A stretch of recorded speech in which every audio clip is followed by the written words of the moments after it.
您这些毛豆是一年可以种几季呢？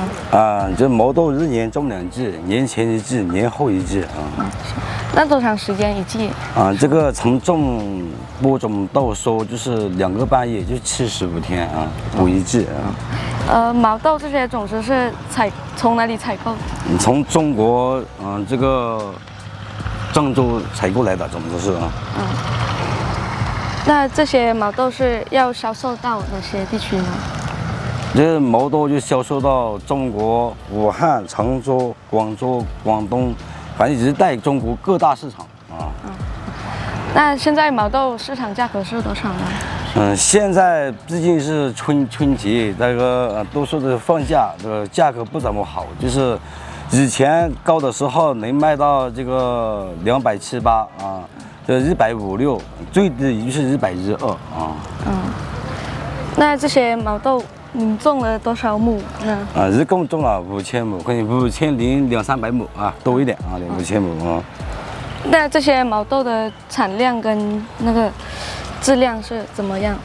这些毛豆种植在我们这个中国管理下，品质还是蛮好的。说到这个产量，它1亩地能产到1400斤，是10斤啊。那您今年已经收获了多少毛豆呢？今年我们从收到现在收了1000亩啊，1000亩。对，还种进去2茬了，已经是这1000亩。行。那对于今年的毛豆，您觉得效益怎么样？还行吗？假如对于今年的毛豆这行情不变的话，我们是有那个盈利方上涨的啊，就是有那个盈利嘛啊。那毛豆的主要销售市场的未来和发展呢？您觉得怎么样？毛豆发展未来，这个中国各大市场，还有到以后我们把这个农业做大了，我们可以销售到出国，像这个日本前后都可以出国啊。那徐总，您对毛豆市场的未来，您觉得怎么样？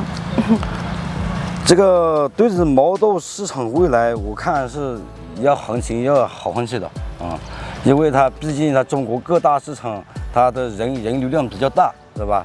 吃了毛豆，它比较是每个意识它都离不开这个毛豆。